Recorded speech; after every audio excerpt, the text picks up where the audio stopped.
So my name is Alexey Iskrov, and I'm a data engineer.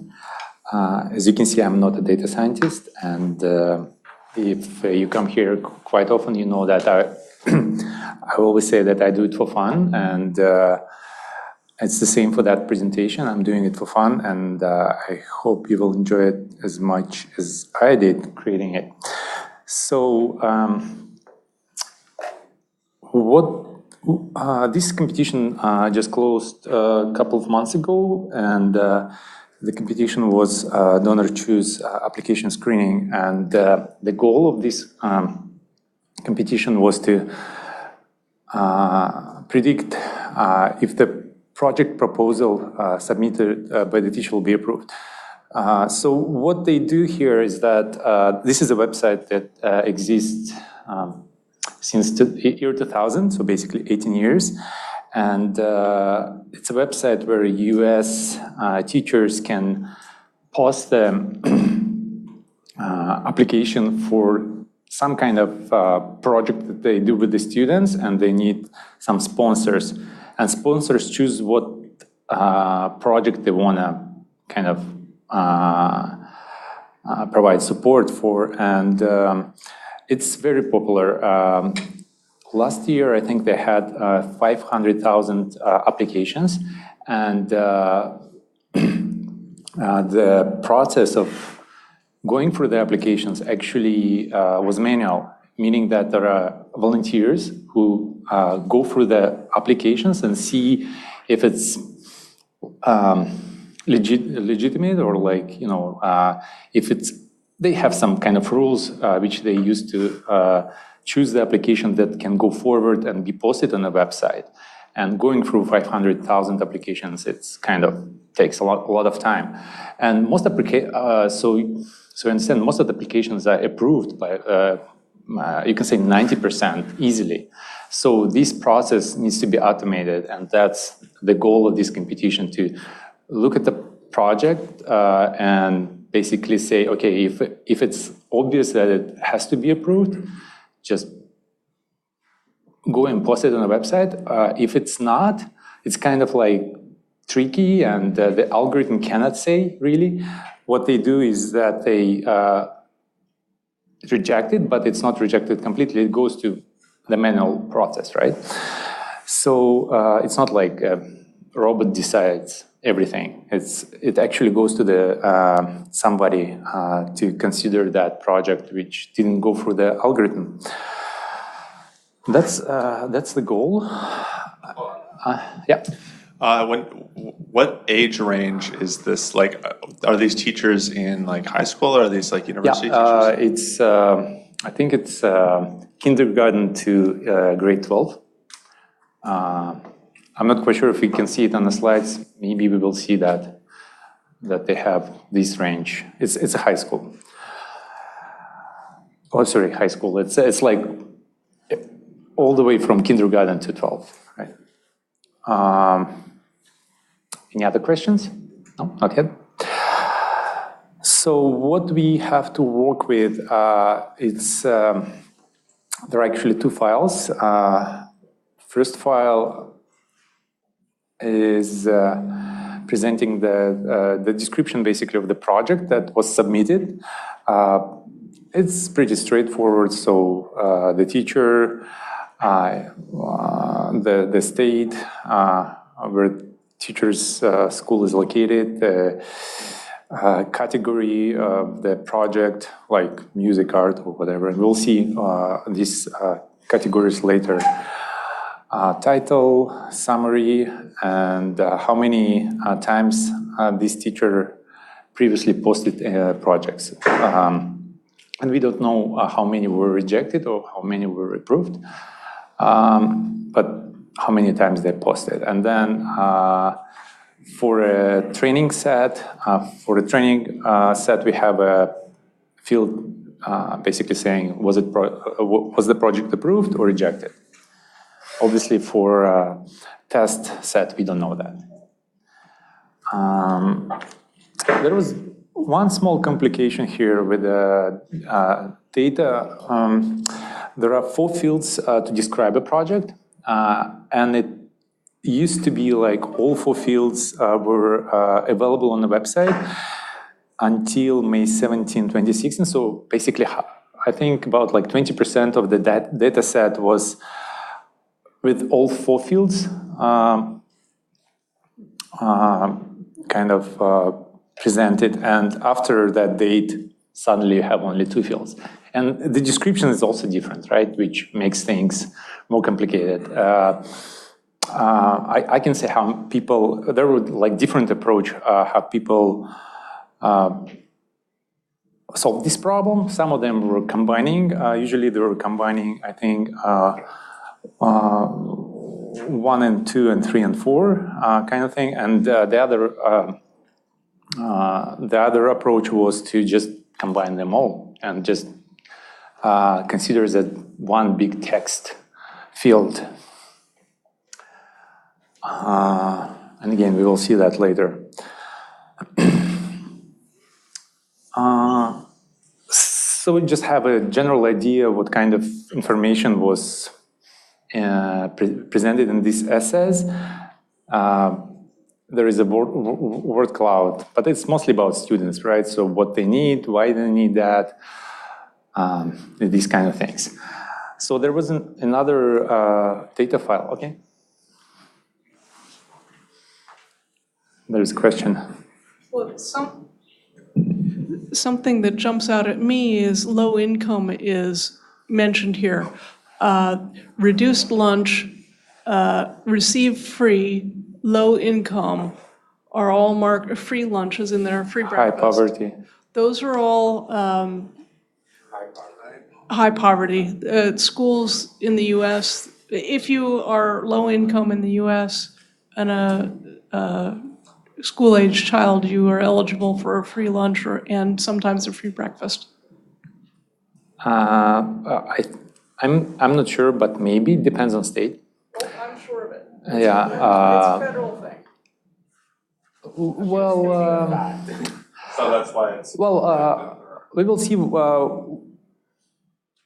will see what the teachers are asking for. It's usually not food. So, if you that what you mean? It's just free breakfast. I don't know. What was there a question actually, or was just comment? I was just pointing out that you were saying that this didn't really say much except to students, but it also it's telling me that a lot of the grants are for low-income students because there's various markers for income in there. There's also English language and majority. So I look at this as someone who grew up in the US and I say this says that most of the projects are for low-income students. Probably. We will see what kind of requests they had, and it may answer a question. It's mostly computers and iPads. But yeah, I mean, the interesting note here is that I was trying to find a similar website for Canada, and it doesn't exist. It seems like the way their schools are funded and the Canadian schools are funded are so different that they actually need that and we don't. Somehow that's the thing. I don't know.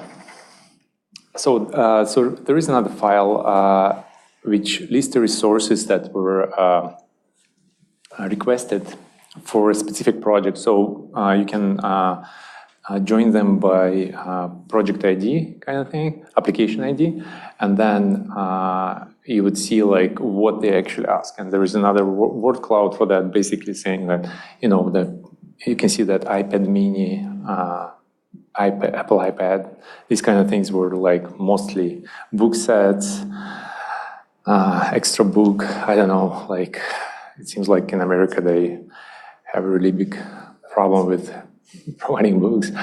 Yeah, balance ball. And there is something like fidget thing. I didn't know that it exists. It's basically like students are sitting there and just, you know, playing with their feet, kind of like, I don't know. But you can see that it's kind of it's kind of makes sense, right? What these teachers are requesting for kids. Okay, and in the end, the goal is to generate a submission file, which basically contains the project ID and if project is approved or not. Like, actually, it's the AUC area under rock curve. What it means, we'll see on the next slide. And most people who come here often they saw this slide or similar slides like many times, so I will not really spend lots of time here. But for those of you who never seen that before, basically what it means is that it shows the probability that the classifier is more confident than chosen positive example is actually positive than its randomly chosen negative example is positive. So to get some idea, it's actually easier to understand if you kind of write down how it's calculated. But what we need to see here is that if you just randomly assign like a probability or like randomly assign false and true, negative or positive result, you will end up somewhere in the middle, right? So there is a line, dotted line here. This is just a random prediction, like 50-50, right? But if you have a better than random classifier, you will end up somewhere up here. And the closer you get to the top is better. And the ideal one would be like if you just go straight to the top and then basically, so you never make mistakes in your predictions for positive and negative results. So, and the next thing I wanted to show you is the results leaderboard. This is quite interesting competition because, as you can see, between the first place and let's say 17th place, the difference is about 0.8%, which is not much, right? So,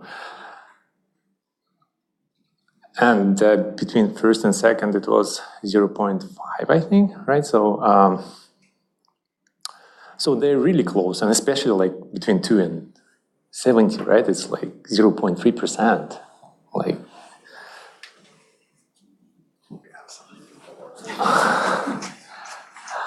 Yeah, so that's crazy. For me, it's like, it's basically, it's just a statistical error kind of thing, like where do you end up? But the interesting thing that the first guy is kind of like a way ahead because 0.5% is better than 0.3 between second and 17th place, right? So how do you get there? How do you get that 0.5%? Probably, I don't know, you need like 10 years of experience in machine learning, PhD in NLP or something like that, because we will see that these tasks actually end up being like very heavily NLP tasks, right? Analyzing this text, the essay that was presented. And the funny thing is that actually not. For all of you in the room who's just starting, like I heard some people saying like, oh, I just started my first competition. Look at this guy. So he joined the Kaggle just 7 months ago, and he did 3 competitions. Obviously, 6 months ago, he was like not in the top 50% of the. So the second competition, he was like somewhere like 30%, and then third competition, he was number 1, right? And he learned deep learning, like machine learning, actually, just from Coursera. Probably most of you took this course. I did. It's an amazing course. I highly recommend it. I think that combination of deep learning from Coursera, deeplearning.ai, and fast.ai is like perfect combination. You take it in whatever order you want, and you will get a really good idea about like current state of the deep learning. And yeah, I mean, and you see, this is his quote saying that donor.org was my introduction to NLP, which is pretty cool, right? And my introduction too. So I actually learned a lot about NLP from this competition, and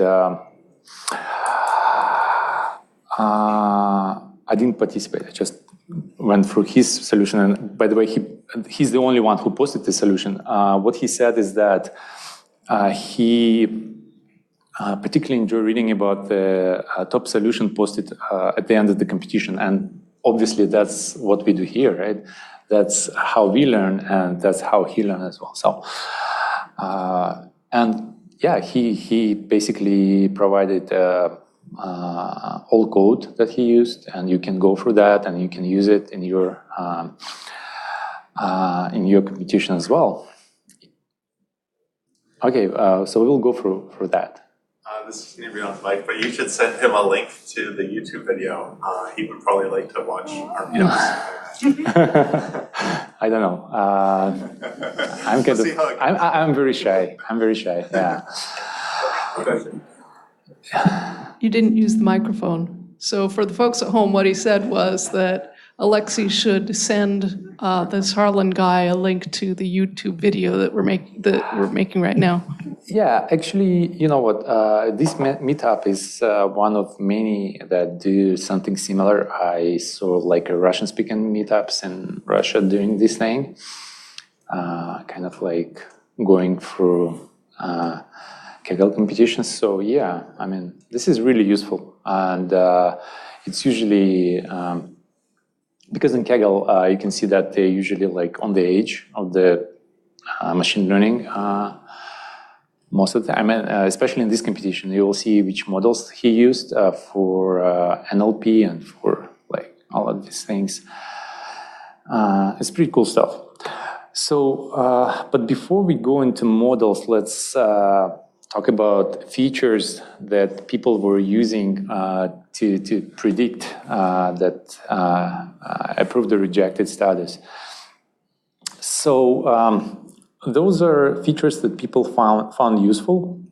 Obviously, like in different models, different features would work better or worse. So I will not read all of them, but I will comment on a couple. Let's say text features. As I said, this is ended up like really heavily NLP process and NLP competition. So interesting things, except for the things that we're going to be discussing later, like number of sentences and paragraphs. So how long is that application? It matters. Like spelling errors, obviously, like it's teachers posting. It's like if there are lots of spelling errors, like it goes down like pretty fast. And capital letters and even like exclamation marks. Like it actually matters how many exclamation marks you have. And kind of like 0 is not very good, like 1 is good, 2 is okay, and then it goes down. So yeah, those are pretty interesting results, right? So, was there any discussion on how spelling errors were counted? Like, was there a model that would... Yeah, actually there were, and the guy who won the competition, he actually pointed out, he had like a separate discussion post there just dedicated to this, and he posted the code that he used. I think that he, they just used some kind of like, I don't remember, text below or something, and went through like all the words that are like not in the vocabulary kind of thing. And counted, that's it. Like, not in vocabulary, spelling error. Maybe, I don't remember what he used for this one, but I saw people doing just basically counting the words out of vocabulary. That's it. What else? Time features. We will see some graphs showing that it matters somehow. What time of week, what time of the year you apply. What else? The polynomial features. So let's say max price or min price for the items that were requested. Like separately, it didn't work really well, but then you take it as a like them together, it actually works. Categorical features are kind of obvious, and going through those essays and even looking for patterns like duplicate. People were lazy. Like if people are lazy, they just copy it, and so in some cases it was like essay 1 and essay 2 are just exactly the same thing, right? And it matters. I mean, people are sponsored. Yeah. So I noticed you said categories divided into subcategories. How did they assign the subcategories? Yeah, we'll see the picture later. Yeah. Yeah, we will go through some features which kind of like meaningful, or they had a nice picture for that. As you can see, the most proposals are coming from California and Texas, maybe. But the rejected proposals, they look different, right? So, I don't know. It shows something. Answering your question, right? So the categories and subcategories. You probably cannot see it, right? But like there is applied learning, care and hunger. I'm not sure what it means, but what it means in that context, that they get a free breakfast or whatever. I don't know.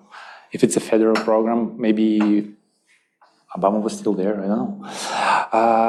And literacy and language, math and science, music and the arts, and special needs. And then you have like subcategories here, like visual arts.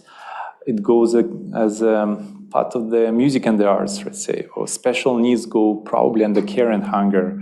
And you can see this is like correlation there. So you have a category and you have a subcategory, and how they're related. And you can see how many I approved. So this is like approved rate. So this is approved rate. So for some categories, it's better for than others. So they use this as a feature. Yeah.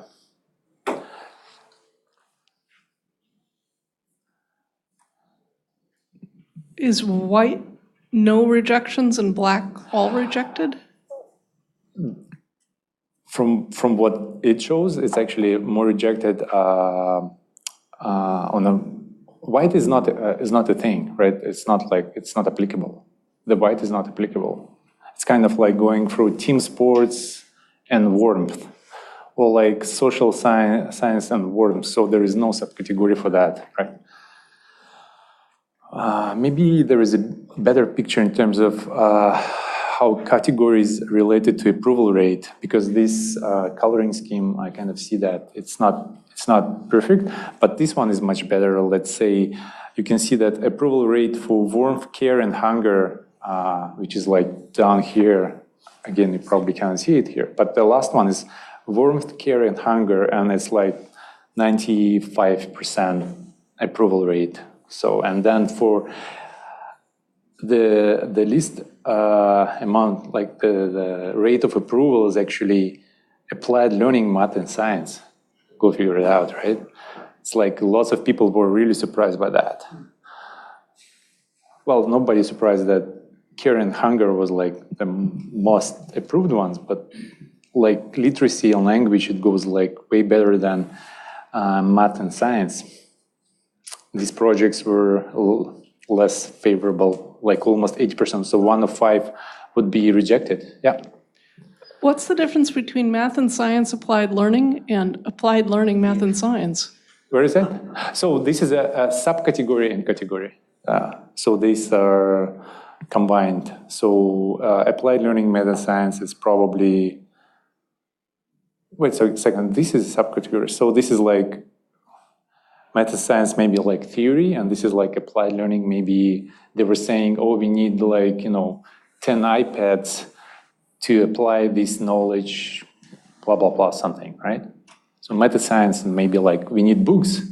And this is kind of like, oh, we want iPads. Maybe it works like that. So, yeah, and you can see that for whatever reason, like applications on Thursday are like way down low then. It's like, so if you apply on Monday, it's, you have less chances than if you apply on Thursday, although there is just 1.5%, which is like not too much.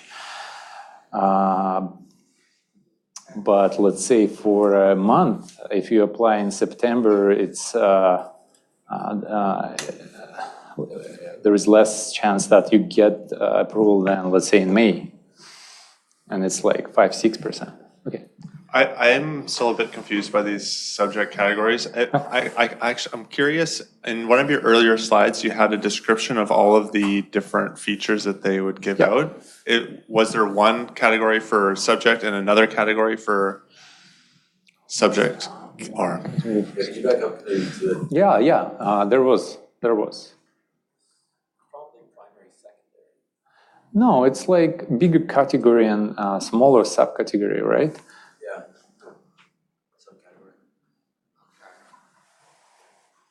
So this is like musical and the arts, and visual arts goes under subcategory of music and the arts. So there are more subcategories than categories.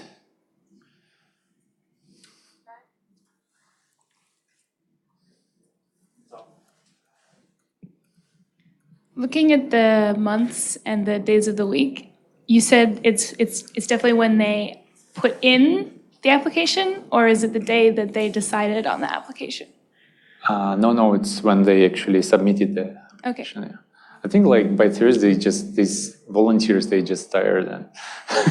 Well, does that assume like are the volunteers looking at them like the day that they come in? No, maybe. I don't know. Yeah, most probably. Why not? Why would they wait, right? So even if there is a lag, or let's say one day, so the one that are not approved, maybe like Friday afternoon, then they get to the Thursday. I don't know. Like, and maybe if you submit on late Friday, you will actually be considered on Monday, and you have a better chance. I don't know. Like, there was. The type of person that submits something on Thursday is not the same as the type of person that puts more work into it and submits it on an extra day. I don't know. Maybe, yeah, that's maybe like, yeah, why not? Crazy. That's a good idea, actually. And there is another graph which is kind of interesting. You probably cannot see the axis here. One is it's polarity, and one is subjectivity. So polarity goes up and subjectivity goes vertical.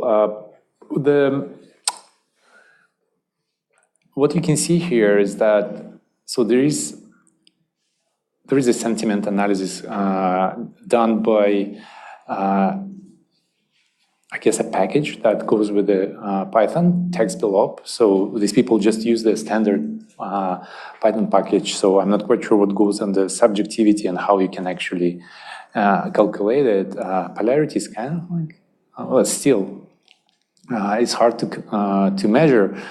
Anyway, what they found is that it's a really good predictor of what you're gonna get. So if you kind of go with a really low subjectivity and really low polarity, then like you probably will be rejected.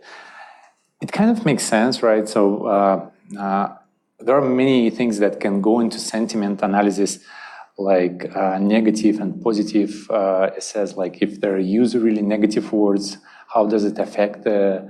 So obviously the way the project is presented, how they put that in words, it matters. And that's why this competition became like really NLP heavy. So if you kind of in the middle, if you subjective, if you like not negative, not positive, like somewhere in the middle, so it's like, it goes really well. So so you want to be close to the neutral as possible, and not too long, and not too short. So it's kind of hard, right? But some teachers, the number of proposals they had, it was like over 100. So they were really good at doing that over and over and over again, and probably they know how to put that like perfectly. Okay, so as I said, there was only one solution was posted, but it was the best solution, which is kind of really good for us. And it was, as usual, an ensemble of things, and it's usual for a Kaggle competition. If you don't know that this is not about, the competition is not about how it will work in production. It's more about like how do you get this 0.5% to be in the first place. So, and people go like a long way to win the competition. So what this guy did, he actually used most of the available algorithms and NLP models that are available today to win this competition, and then ensemble them, and basically he blended all of these and get a result, a prediction, which is pretty good. And as you can see, he used deep learning, and he used just regular machine learning like XGB Boost and Light GBM. We will go through first three models.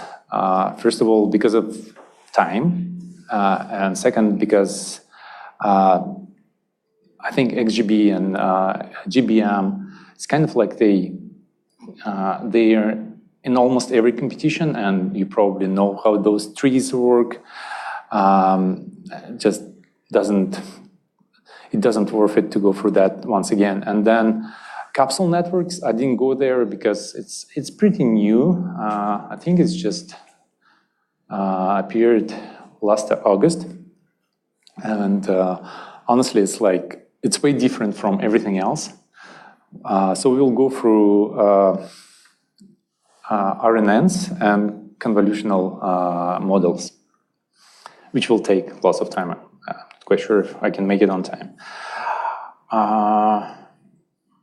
Okay, so to start with, all of these RNN models and actually convolutional models as well, we need to talk about word embeddings. If you missed the lightning talk by Taki a couple of weeks ago, I'll just give you like idea what it is and how it works. So word embedding is it's just a big vocabulary of words and phrases where the words and phrases are mapped to the real numbers, and it's actually like a vector of real numbers. So every word would have a vector of 200, 300, and how many dimensions you want to put that word into. So and every dimension, every number in that vector means something. Let's say you have a word, I don't know, apple, and 300 dimensions can describe this word really well. And let's say it's a noun, and then it's food, it's I don't know, circle, looks like circle, or like, you have as many features to describe that word as you want, and you probably wouldn't come up with 300, right? But when you train these neural networks, or there are other methods to create those word embeddings, when you train them, you would get like actual 300 features that describe this word. And we don't know what these features means. Like you cannot say, oh, this word is actually saying that this is a a noun or verb. Oh, this number means that it's, I don't know, male or female or something like that. There is no way to tell, but what we can see is that these numbers, they're actually meaningful. And how we know that? We measure distance between those numbers, between the words, and we can see that these numbers are meaningful because, let's say, if you check all the embeddings for countries, you will find them like in one space, kind of like grouping together, and then cities would be like in another space. And if you start checking the distance between, let's say, Spain and Madrid and, I don't know, like Russia and Moscow, you would find out that the distances are somewhat similar. So although obviously we didn't tell this model when we trained it that, you know, this is a country and this is a capital, it actually learns it somehow.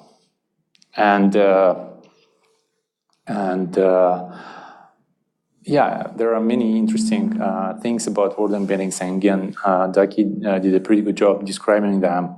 Like, for example, the very famous example that you can do some kind of mathematical, subtraction, addition. Let's say if you say king is equal to what? Queen minus man, kind of thing. Queen plus man, maybe. Queen plus man. Well, anyway, you can actually go from king to queen by using subtraction or addition of man and woman, kind of thing. So yeah, there is in those word embeddings there are lots of features, and they presented as a vector. And the most beautiful thing is that you don't need to train them themselves. There are many word embeddings that you can use that were pre-trained. And this guy, he used, the winner, he used those three, mainly, Twitter, Glove. Obviously, it was trained on Twitter. Common Crawl Glove, which is, I think it's a Google News, if I remember correctly. No, not Google News, Wikipedia? It's a crawl over a bunch of the web. It's just a web, yeah. So I know that there is a Google Glove, which is Google News, and then Common Crawl Fast Text. I would think that this is Facebook. Again, like, you don't have to use just one, and basically he said that you should be using at least two different, because those word embeddings, they're coming from different sources and they have different kind of features, and then if you combine them, it makes your model even better. And moreover, you can create your own custom word embedding, and he did that for the corpus of this competition, who basically took all the text from all the projects and compiled it into a word embedding. And you can use like packages from Python, like fast text by Facebook to create those word embeddings. So it shouldn't be a problem. And I think that's with the time how he figured out the like misspellings in this corpus, right? So if you have one or just two entries for a specific word, it's probably a misspelling. Okay, so do we have questions about word embeddings? Because there are.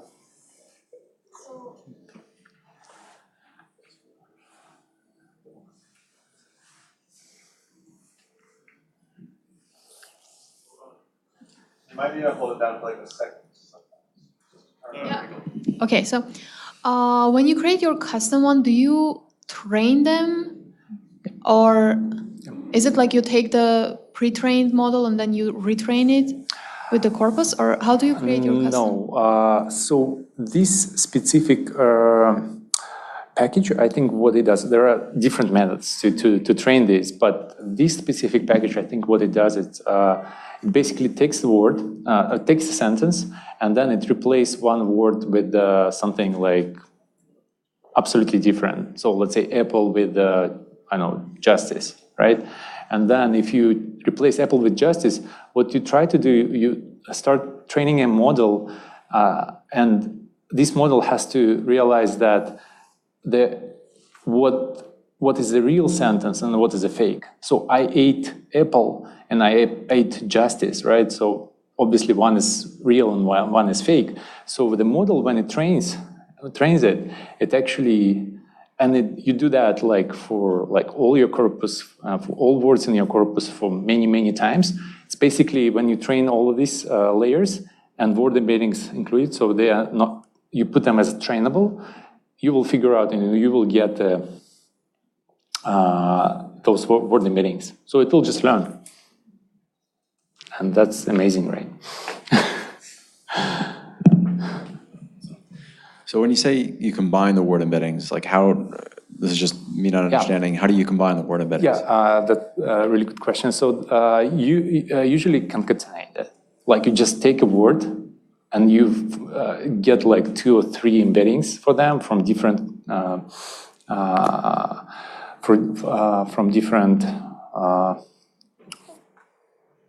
vocabularies, basically, right? And you get one from Twitter, one from, I don't know, Google News, and for Apple, right? And you just concatenate them, and you build your model based on that. It's like you just use all of these word embeddings. Okay, sorry, concatenated then. Like that, concatenating the database or the tables together, like the vector space. It's a vector, right? So let's say it's a 300-dimensional vector, meaning that you won't combine 2 of them, you will get 600 numbers. It's just a long vector. Any other questions? No? Okay, so we will go into RNNs, which is a recurrent neural network, and it's also pretty interesting concept. So most of the time when you see literature about RNNs, you will see something like a picture on the left. It's basically showing that there's some kind of like a model here, and it goes in a loop. So it goes on and on and on. It's hard to understand what's happening there unless you kind of unroll it. And on the right, you can see this unrolled version. And in that case, you kind of realize that this is just a regular neural net. Except for the fact that you have words. In our case, it's words, but it can be anything, right? So it's any sequential data. RNNs are really good in analyzing sequential data. And in our case, it's NLP task. So, and we will be considering all of these inputs as words.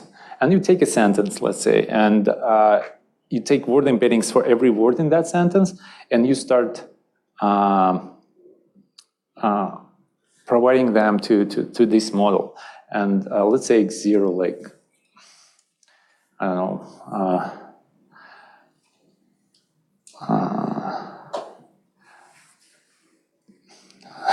just want to try to come up with it. Let's say the repeating model in RNN contains a single layer NN. That's the example we are looking at. So the first one will be there, the second one will be repeating, model, and so on. So we are taking those word embeddings and feeding it into the neural network. And inside that model here, there is just one small layer, just one layer of a regular neural network with the activation function hyperwell-tan, which is basically, just a regular thing. And then you have some kind of task. Let's say you want to train it just trying to predict what is the next word. So you give the first word, and you try to predict next, and then you give second, and you try to predict next, third word, right? And then you give third, and so on. And on the exit, like on the output of this model, you will get a probability. Like you can, this is like a hidden state, they call it hidden state, but it's actually related to probability of the next word. And basically, obviously when you start and it's all random, except for word embeddings themselves, everything like all the networks that you train, it's all random numbers. And in the first you just get some kind of junk, but then you say, okay, actually I was expecting, after that I was expecting repeating, so go again, and then using backpropagation, you train this model. And actually it works. One of the things, one of the major things that you need to realize is that this neural network, the A model here, it's always the same. So if it's like one layer, a single layer and a neural network, it's just one set of weights. It's not like you have in every single step you have a different neural network. It's one. It may be big. It might be like quite pretty big neural network, but it's just single layer neural network. And actually works just using a backpropagation. It works, but unfortunately for this specific architecture, it works not so good. I mean, you can learn it, but it's usually like very short sentences and not too much data you can learn it on. It's just for one simple fact that when you start adding those layers, so let's say adding those loops, so let's say you try to predict a sentence not from 3 words or 5, you try to predict a sentence with 10 words or like 20 or 100. And then it just stops working because of the problem of vanishing gradient. So basically when you go through that unrolled network, on input you have like some kind of data, and then you go with the probability, let's say 0.2. And then you go on next layer and you get the probability of 0.1. And then it's dying. And then you cannot go like further than 5-10 layers in this classic implementation. But a few years ago, actually it was a long time ago, they couldn't train this network, but the concept itself, it appeared maybe like 15 years ago. But a few years ago, they started training those new types of network that called long short-term memory network, LSTM. And it's a little bit more complicated. It has 4 layers. And so basically it can learn more, obviously, right? Because it has more weights in the network. But also there is one important thing here is that there is a line on the top which goes through the whole chain, and it's they call it cell state. But basically, you can see that they don't apply any non-linear function here. So to understand that, we probably need to look at the notation. So those yellow boxes, those are non-linear functions. And in this example, it's sigmoid and then one hyperbole 10, but it can be like instead of sigmoid, it actually can be ReLU or like whatever non-activation function you like. It's just a sigmoid on ReLU works better than anything else. And so you have these non-linear layers here, but you don't have them on the top. In this cell state, you just have some pointwise operation like multiplication, addition, and then it means that this thing is actually solving that vanishing gradient problem, because it can go through the whole network without any changes, depending on what we are trying to multiply or add here, right? If we just don't touch it, it can go like from beginning to the end. So if you have some kind of state you want to transfer through the whole network, it will use that line and just go through. We modifying it a little bit by using so-called gates. So these things, yellow and going from bottom to top, those are gates, and they're deciding how much information we want to let through. Like, do we want to just completely ignore and just, because let's say if this word is not significant, I don't know, some kind of maybe even misspelling, right? We don't know what to do. So we don't touch the state that we are using for transferring this context from one cell to another. So we don't touch that, right? So we don't do anything about this state. And the same line, it helps to fix the problem with the vanishing gradient, because when you go with the back propagation, you can actually use the same line to kind of keep it going and don't let it die. Okay, so we'll go inside and look like those gates are working. So we have actually 3 gates here, although we have 4 pictures, but we have 3 gates. One gate is a forget gate, which decides how much information we want to forget.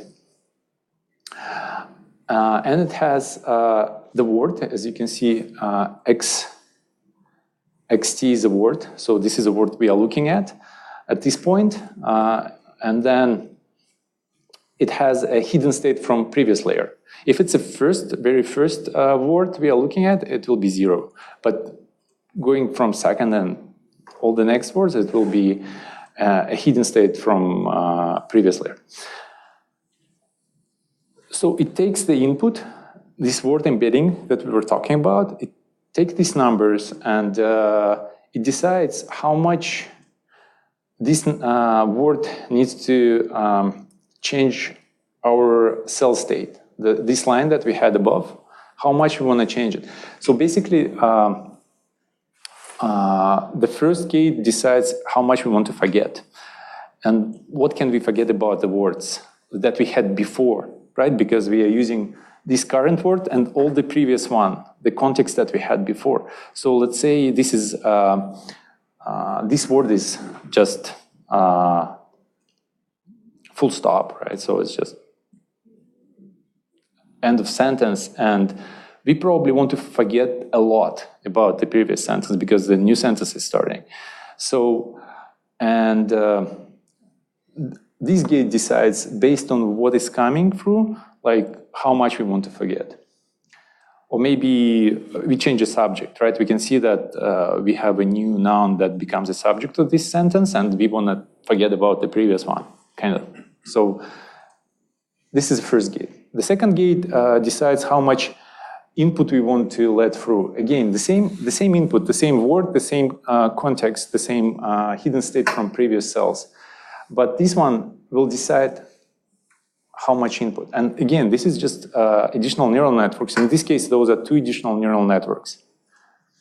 Bunch of weights and activation function. Bunch of weights and activation function. Plus bias.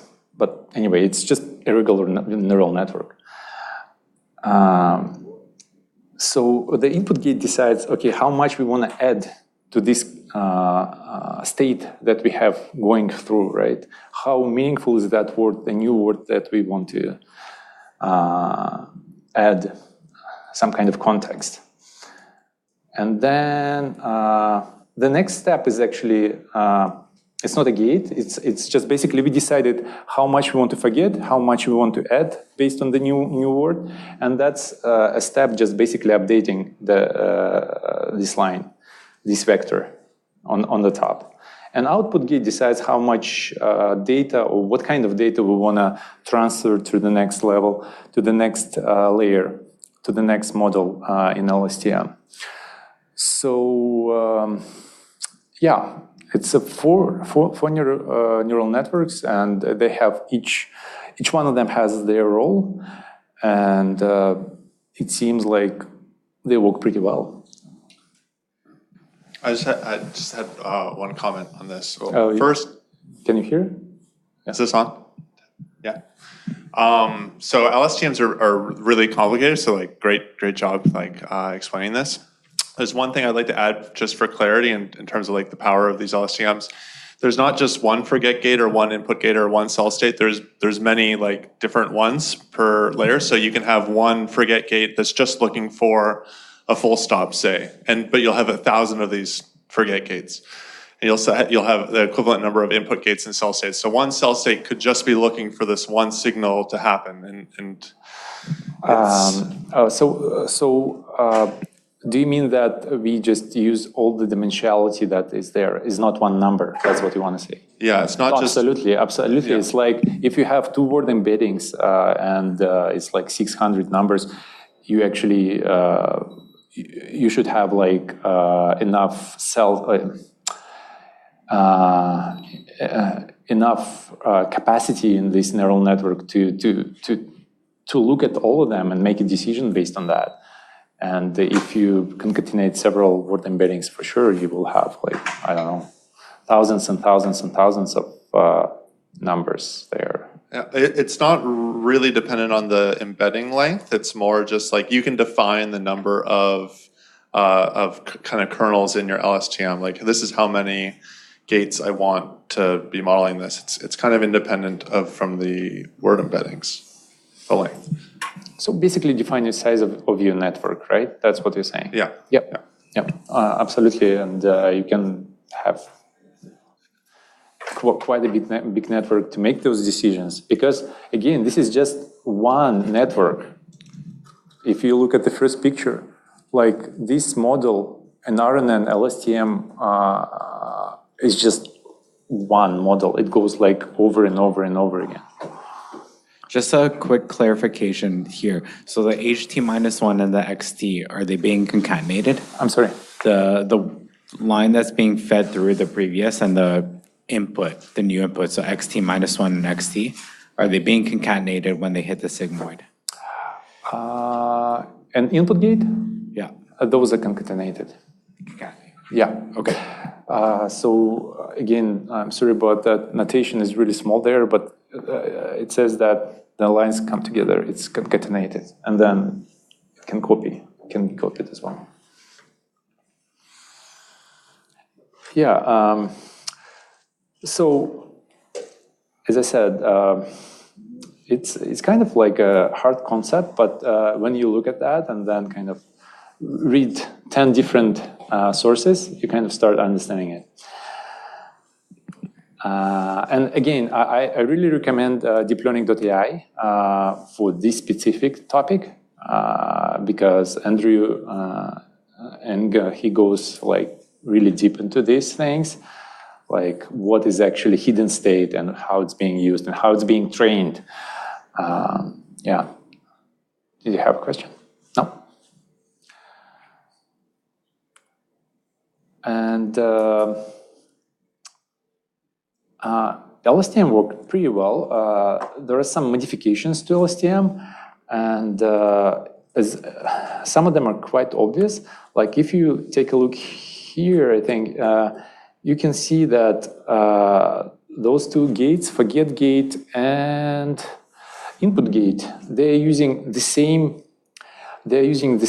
input, and they're using at least the same activation function for basically deciding the same thing, except for this tag. But you can combine them.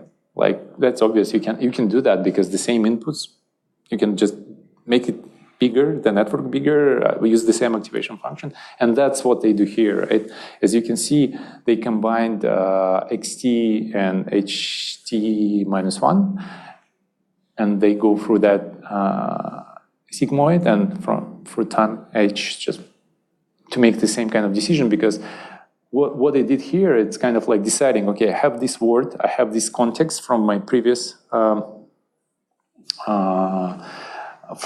layer.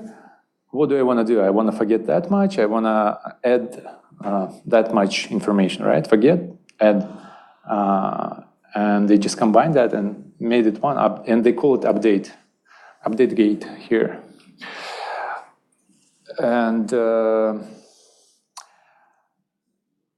And also they use HT as this cell state. As you can see, the cell state that I explained here on the top, it disappears. It's just have a different notation, because the hidden state that we use throughout all network, it becomes that signal that we use to give the context to the next layer, to the next model. And it's called gated recurrent unit. But it's almost the same, like in terms of what it's doing. It's training faster, and in some cases they can see that GRU works better. In some cases, LSTM works better, and it's like there is no really pattern there. It's just people using one and another, and then kind of decide which one they use for their task. And these guys, we could see like he used all of them. And moreover, he used not just regular LSTM and GRU, he used the bidirectional.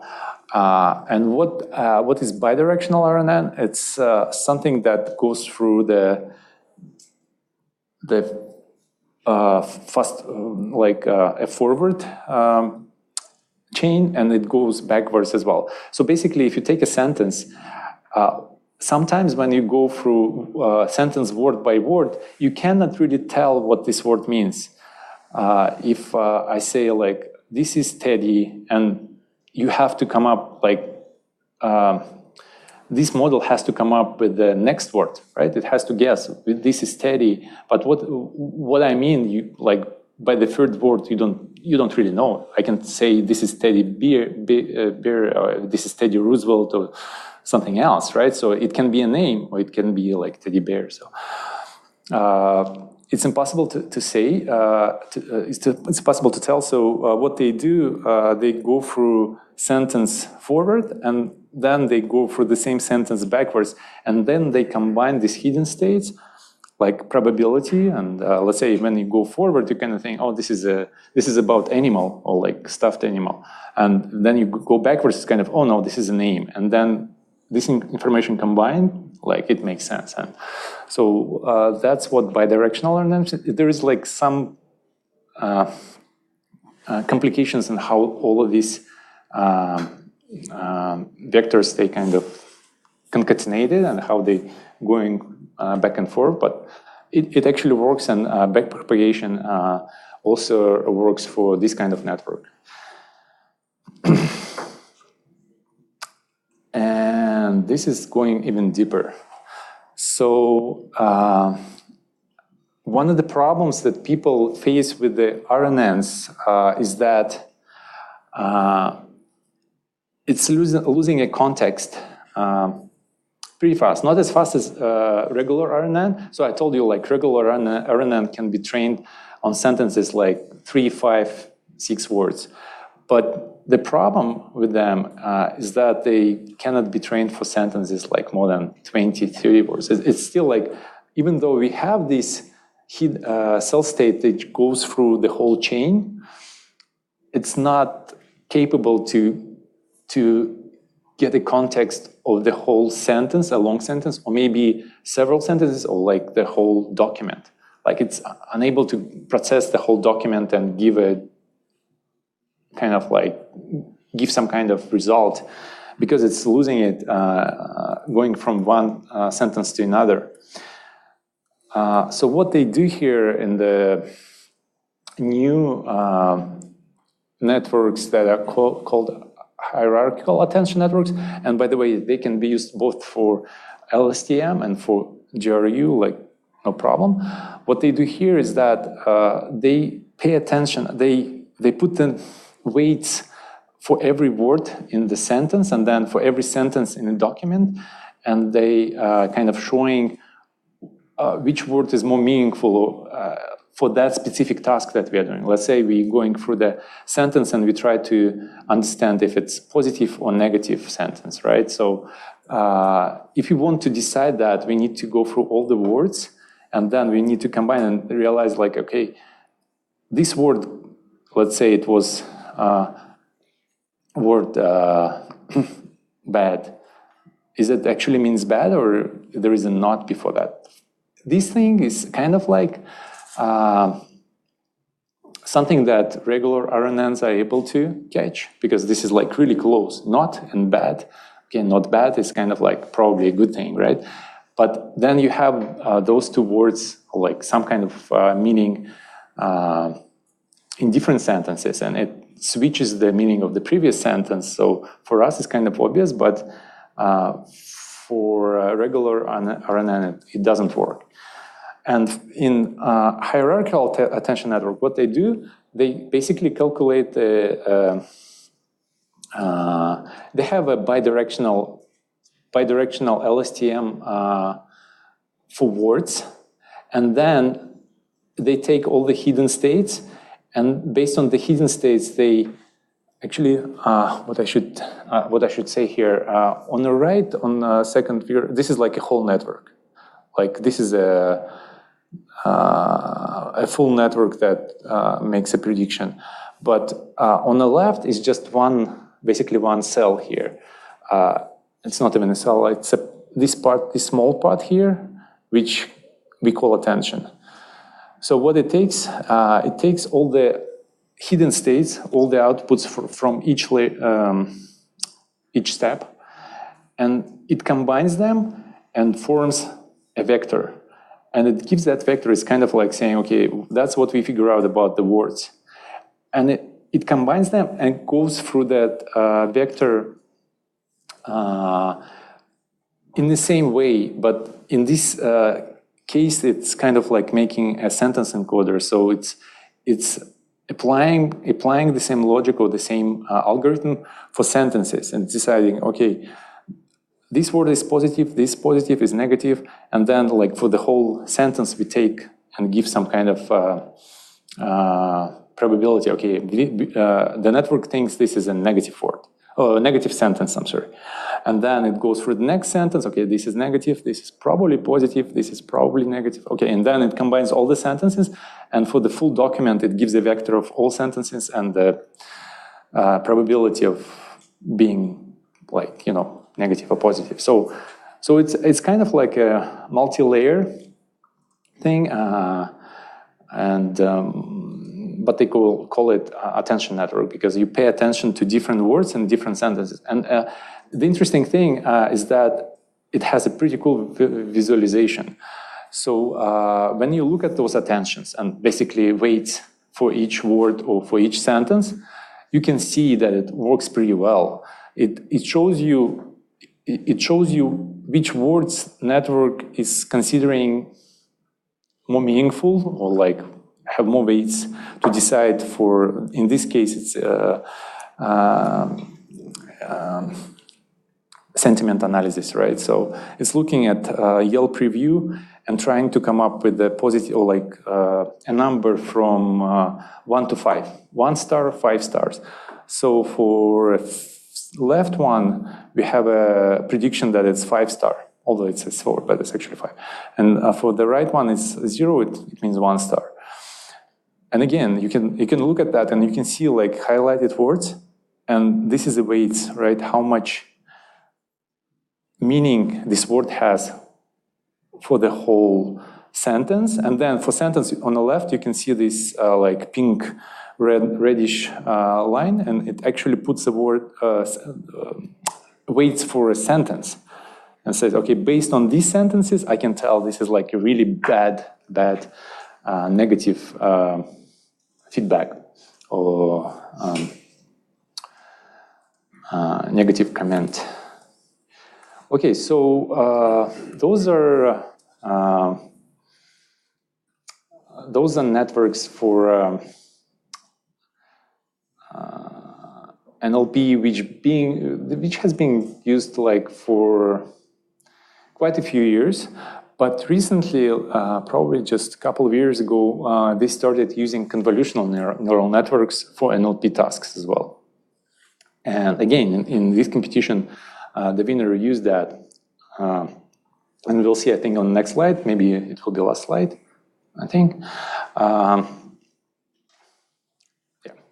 How it was combined.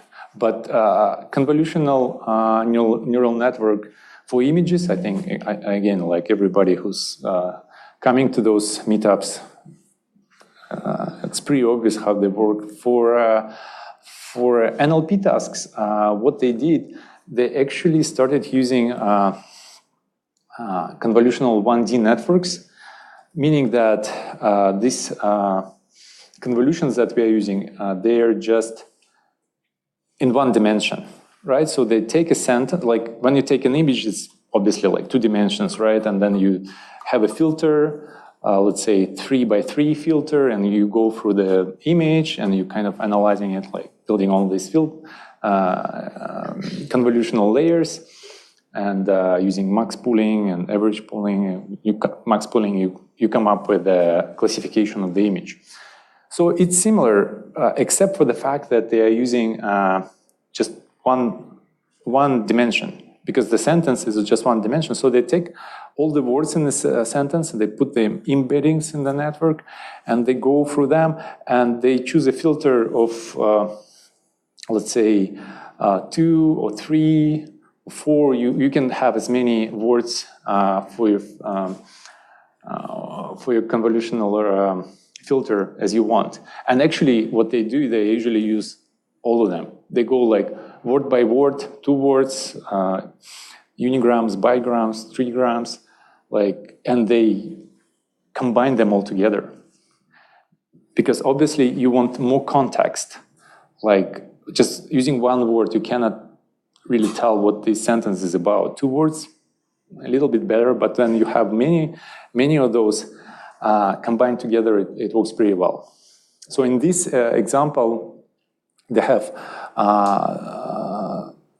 filter with 2 words and 3 words. And then using multiple layers, you can have as many layers as you want. In the end, you need to come up with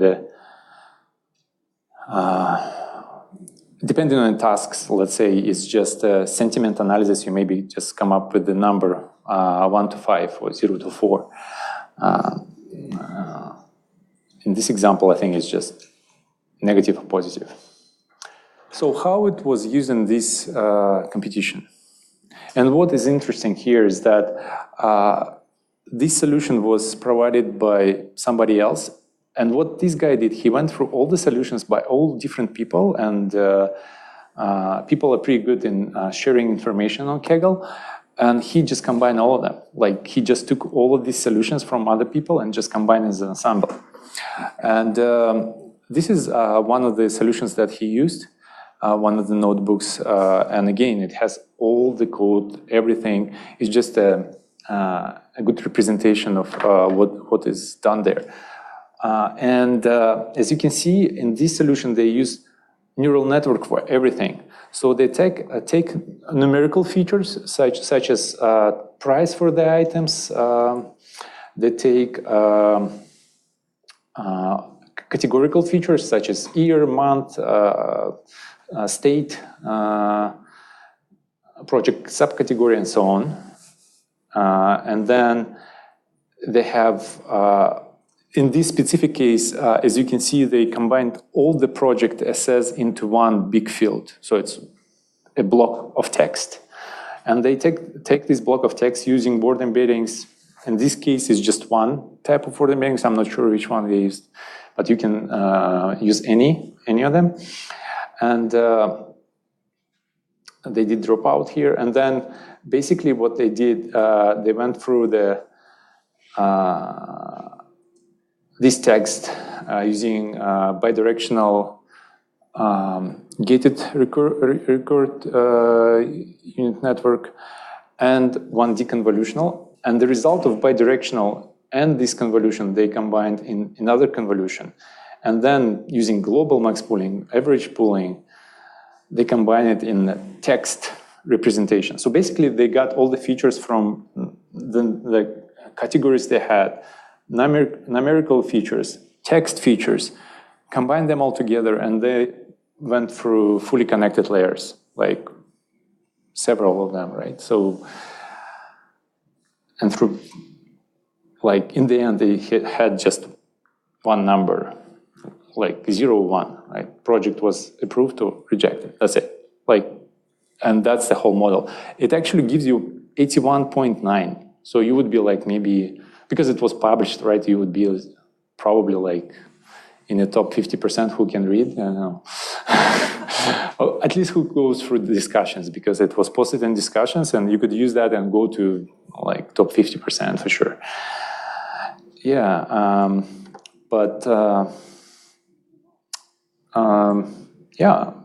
It works, and it gives you pretty good results.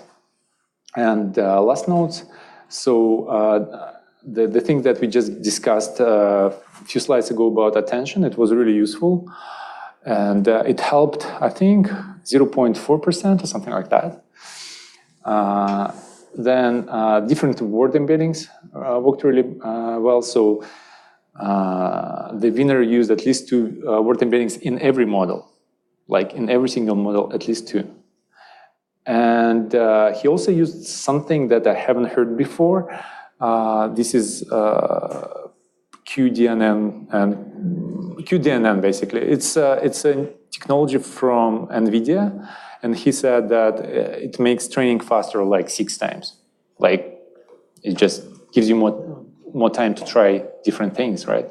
And again, he posted that on discussion forum like way before the end of the competition, and he said like, that's what I'm doing. I'm like, it works really fast. So you guys, everybody use that, and that's something that he said as well. Well, anyway, if you have any other questions, please ask. And I'm not sure what time is it now. Am I like? 2 questions because we're short on. Oh, I'm sorry. I'm sorry about that. Yeah. Do you know if, like in terms of computational resources, do they used like a lot of GPUs for this competition, or everything worked in notebooks? I don't think so. No, there was no really shortage of resources in this one because there are no images. Going through words, it's like much faster. I think the training was like maybe about, for some of the models they use here, maybe about an hour or 2. So like, I think this one is more like, was like An hour on GPU? maybe a couple of hours. On GPUs, yeah. Okay, cool. Yeah.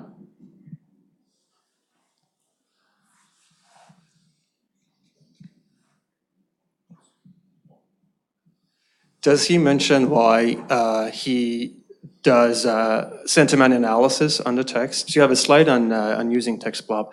So for some context, if you can go back to that slide on text blob. So for some context, text blob is you can train. It's basically based on using the score of words. For example, you know, the word terrible is a negative word, and the word awesome is a good word. So, and then in a sentence, you look at how many of those words exist in a sentence, and then you average that. So that's what he's doing here. But like LSTMs are doing a much better job than text blob in that. So I'm curious why he decided to bring in, even though he has LSTMs. Oh, I'm sorry. Yeah, that's not what they used in, it's not a part of the model. That's just EDA, like exploration. Oh, okay. Just to show a nice graph. Oh, I see. I'm sorry, that's So not in the features that model. he No, used. no, Okay, no, that no. makes sense. For sentiment analysis, they actually used all of these. Like first 4 points here. Gotcha. Thanks. Yeah.